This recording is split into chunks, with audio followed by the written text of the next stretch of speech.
Coffee shops are cemeteries for dead conversations and bad dates. I usually grab my iced Americano and run. But today, a guy I'd never seen before didn't just hand me my drink. He slid a napkin across the counter, looked me dead in the eye, and changed my entire week.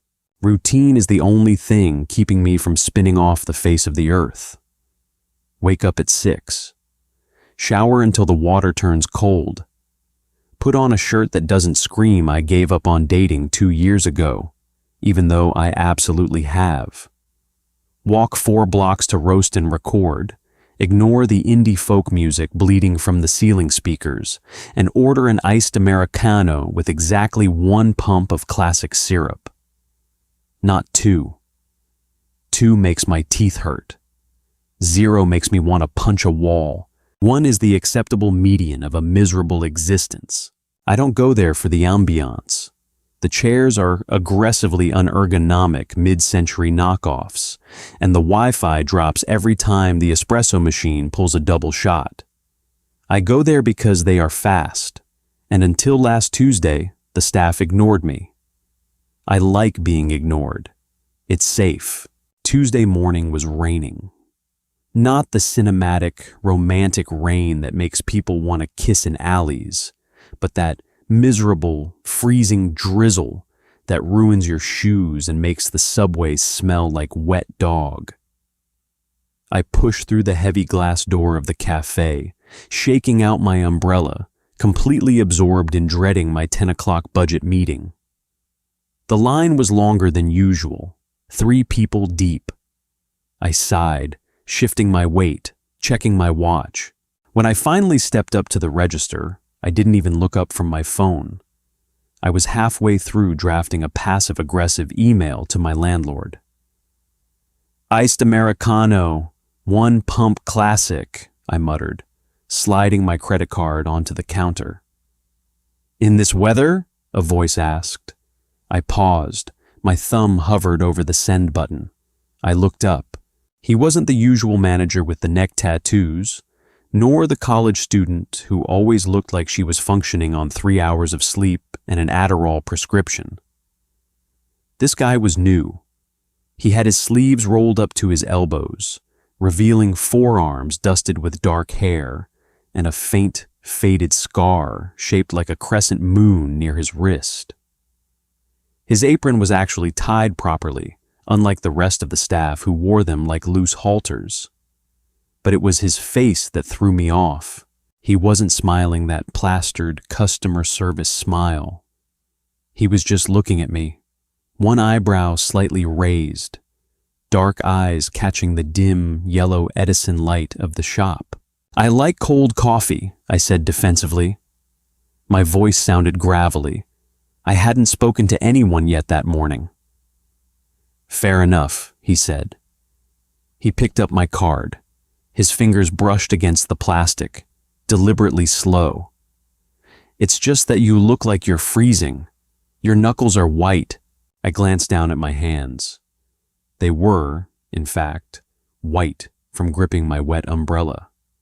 I shoved them into my coat pockets, suddenly hyper-aware of my damp hair and the fact that I was wearing mismatched socks. "The cold builds character," I told him.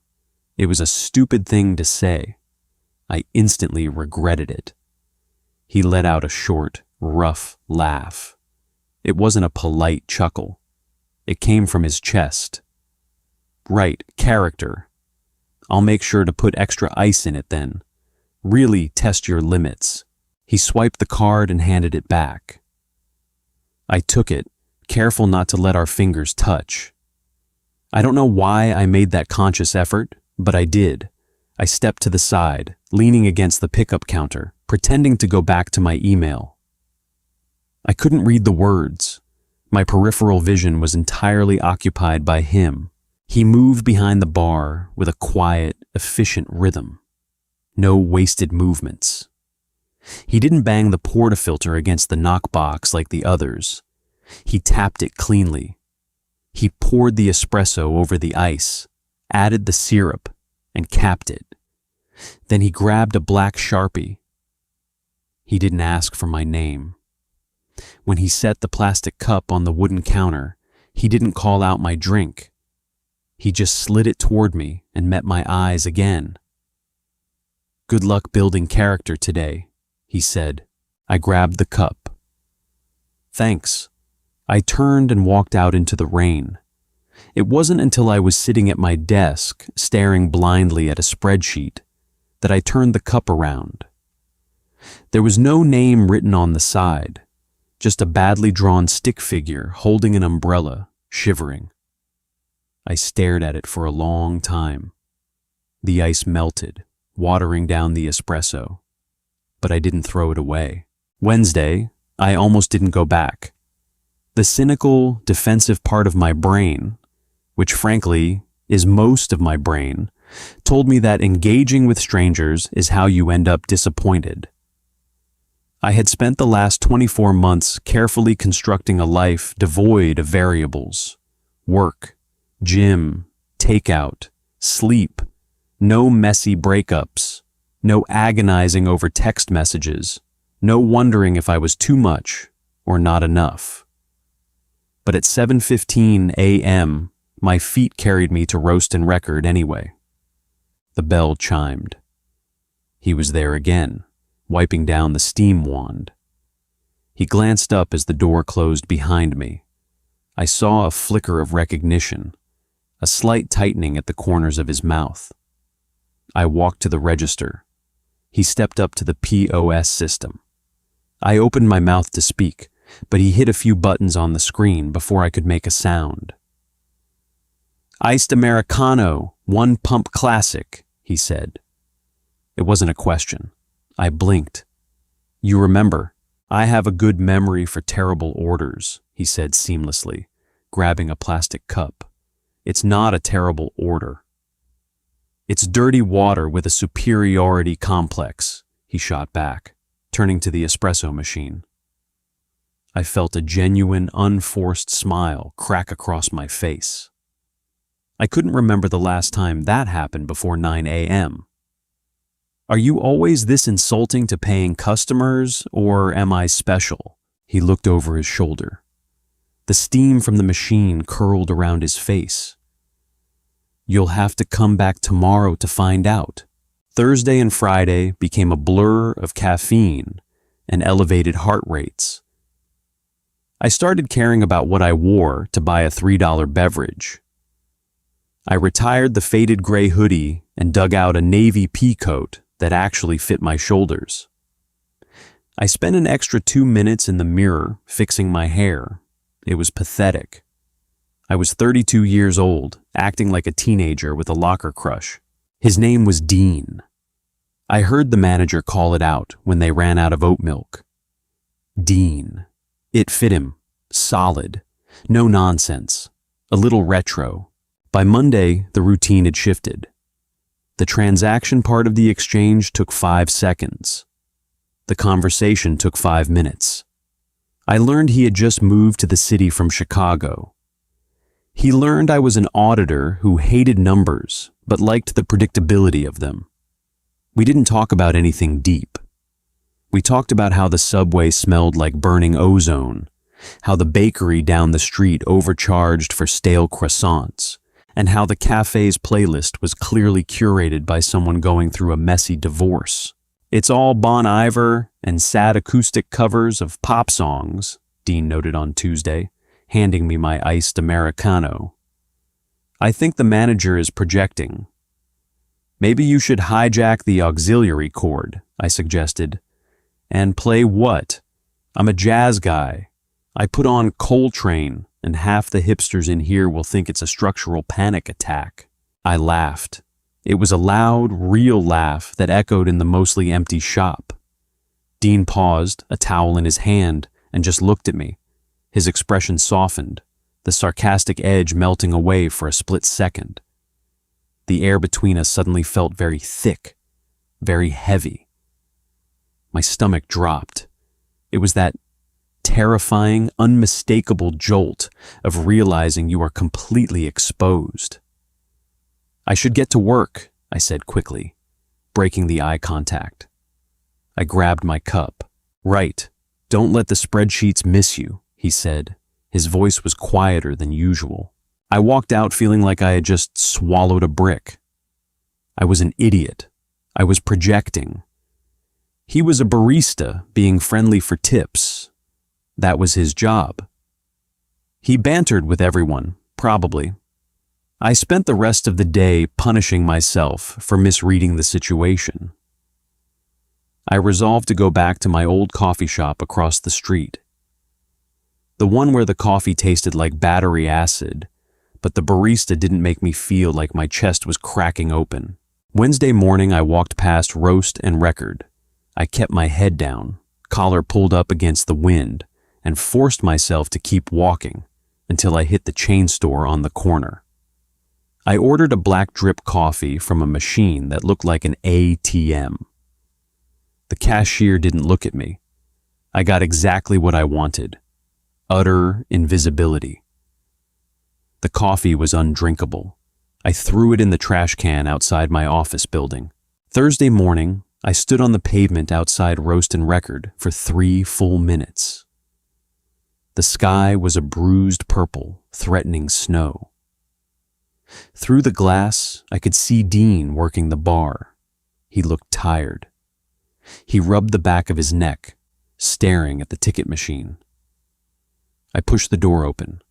The bell chimed. Dean looked up. He stopped wiping the counter. He didn't smile, but his posture changed. He straightened up, tossing the rag into a bin under the sink. I walked up to the register. There was no one else in line. "You survived," he said. "Barely," I replied, my throat dry.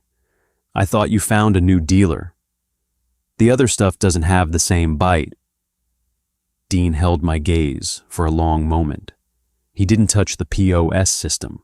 He didn't ask for my order. He just leaned his forearms on the counter, closing the distance between us. I could smell the roasted espresso clinging to his shirt. Underneath that a sharp, clean scent of cedarwood soap. "You missed a day," Dean said. "I was busy," I lied. "Too busy for your dirty water?" "Yeah." He nodded slowly, clearly not believing a word of it. "Well, since you've been gone, I had to suffer through the indie folk playlist alone. It was brutal. I almost quit. I'm sure you managed." "I did," he said, "but it was less interesting." My breath hitched. Just a tiny, pathetic fraction of a second, but I knew he caught it. He turned away to make the drink. I didn't even have to order it. The silence in the shop was deafening. The hiss of the milk steamer, the clatter of ceramic mugs. I watched the muscles in his back shift under his shirt as he worked.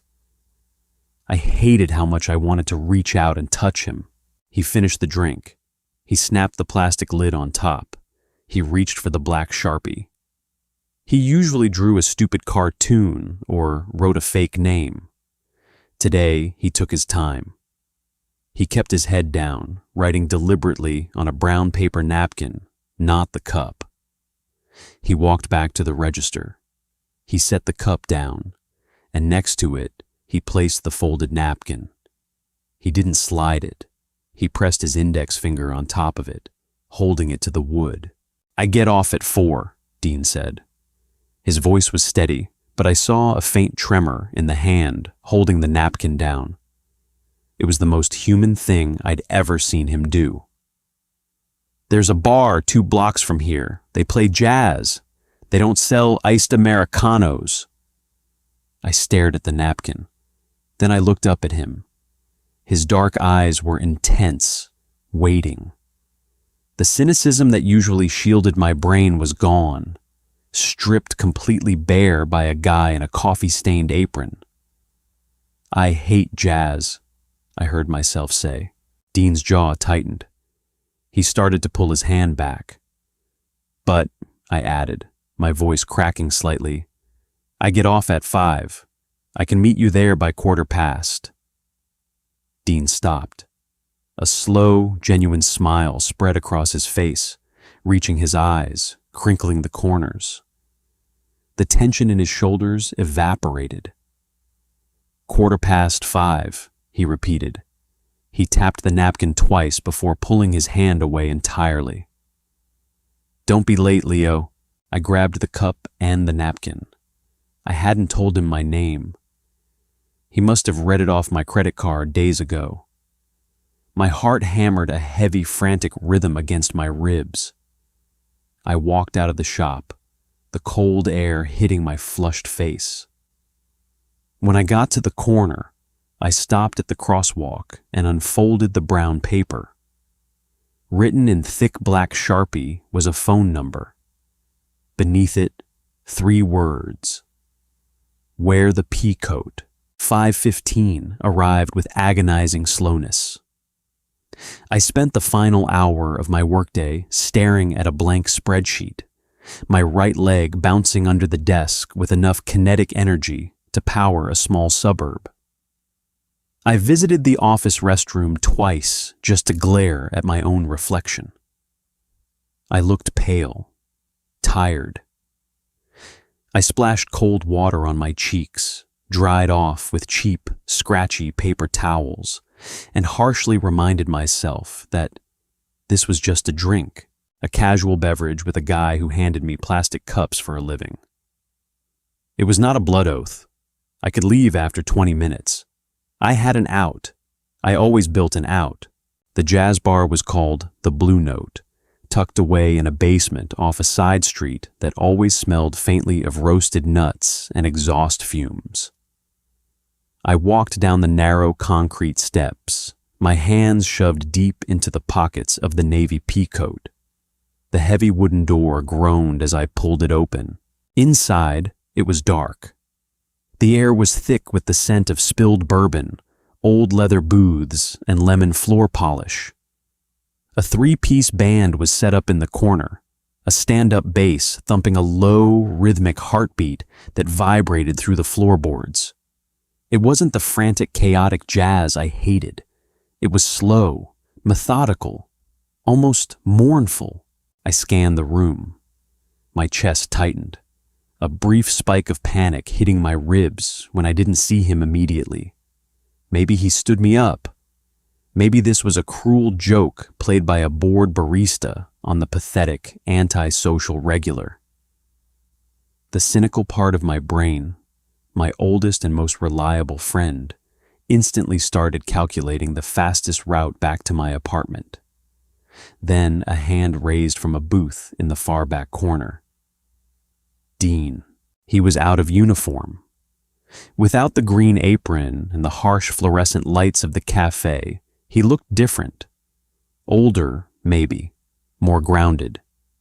He wore a dark charcoal sweater that hugged his shoulders, the sleeves pushed up just like his work shirts, exposing that faint crescent moon scar.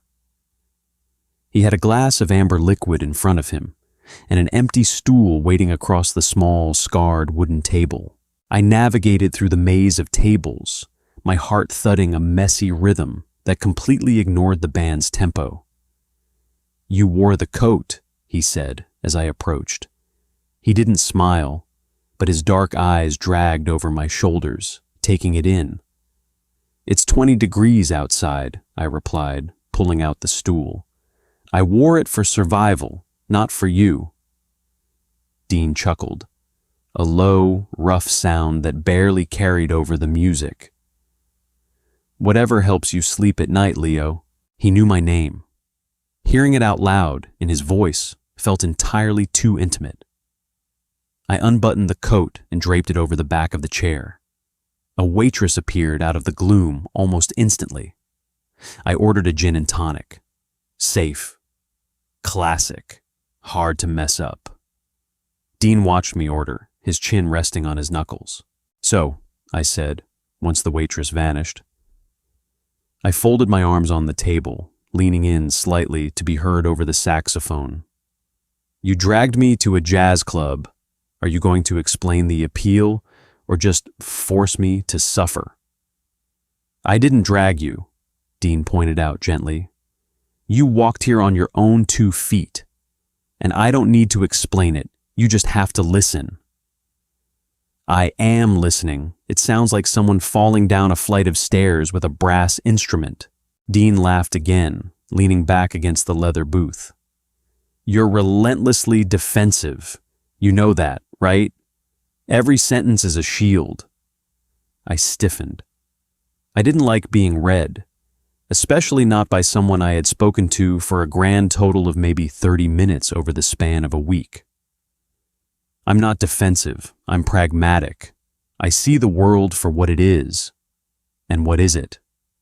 Exhausting, I said, honestly. The word slipped out before I could filter it. Dean's amusement faded, replaced by a quiet, steady understanding. He picked up his glass, swirling the ice. Yeah, it is. That's why I left Chicago. He didn't offer a tragic monologue. He didn't spill his trauma onto the table like most guys did on first dates, desperate to manufacture depth. He just took a sip of his drink and looked at me. It was an invitation. I could take it, or I could deflect. I usually deflected. I spent my life deflecting. My last relationship, a 3-year slog with a guy named Greg, ended because Greg said trying to get me to open up was like trying to crack a safe with a wet noodle. The waitress dropped off my drink. I took a long sip. The gin burned my throat, sharp and botanical. Why did you leave? I asked. Burnout, Dean said simply. I was working logistics for a shipping firm, 60 hours a week, waking up in the dark, coming home in the dark. I realized I was spending my entire life moving boxes of things I didn't care about for people I would never meet. One morning, I just didn't get on the train. I walked to a coffee shop, sat there for 4 hours, and decided I was done. So, you became a barista in a different time zone. I became a barista because making coffee is immediate, he said, leaning forward again. The gap between us across the table felt incredibly small. You take the beans, you grind them, you pull the shot, you hand it to someone. It's tangible. You get to look them in the eye and give them exactly what they need in that moment. It's simple. He paused, his gaze dropping to my mouth for a fraction of a second before meeting my eyes again. Usually, my stomach did a violent flip. The air in the bar suddenly felt 10 degrees hotter. I traced the condensation on my glass, acutely aware of his eyes on my fingers. And me? I asked, my voice dropping lower. Am I simple? No, Dean said softly. You're a massive pain in the ass. You order terrible coffee, you scowl at the pastry case, and you look at everyone like you expect them to let you down. I swallowed hard. Then why did you give me your number?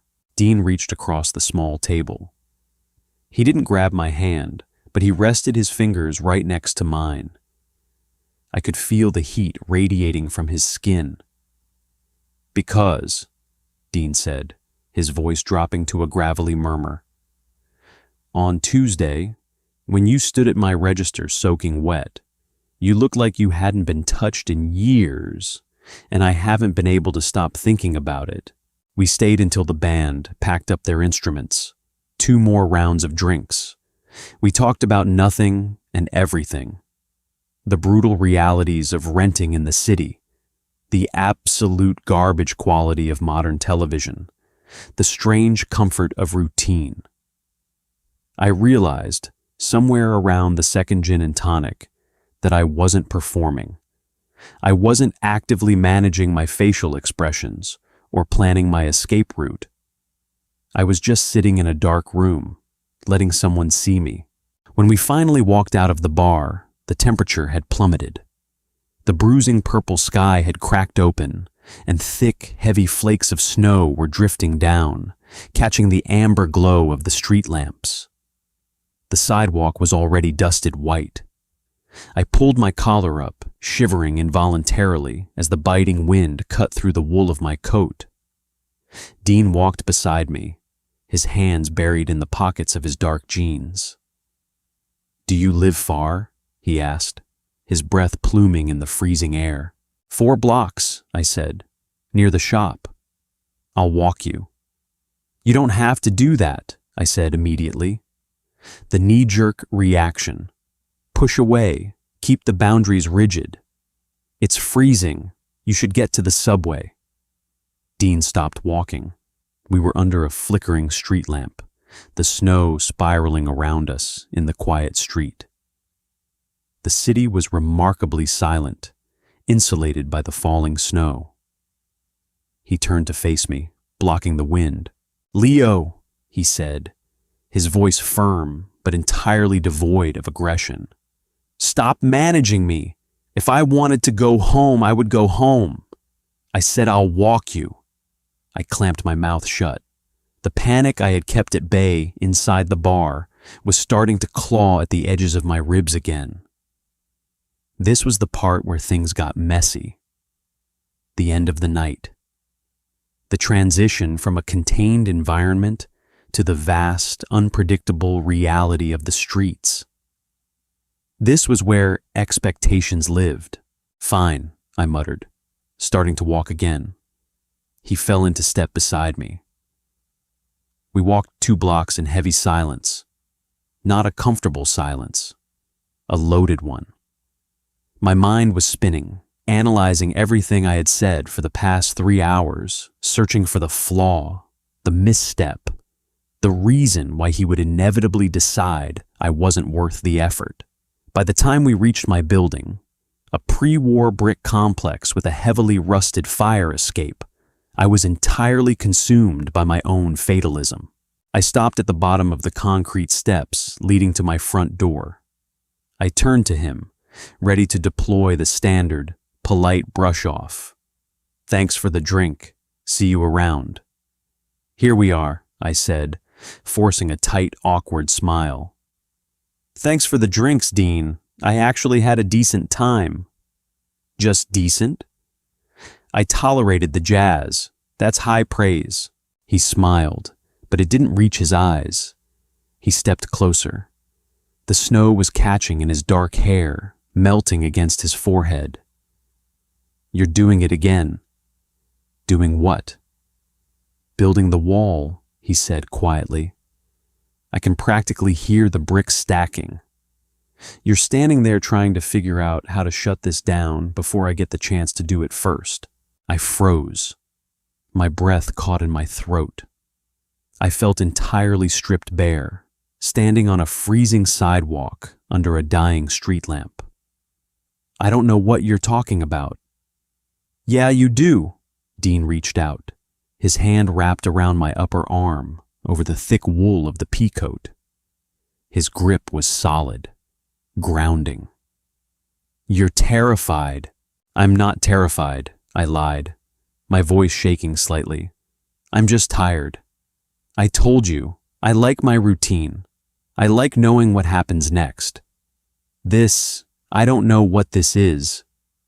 "It's just a guy walking you home, Leo," he said, his voice softening, dropping into a register that made my chest ache. "It doesn't have to be a catastrophe. It doesn't have to be a trap." I looked up at him.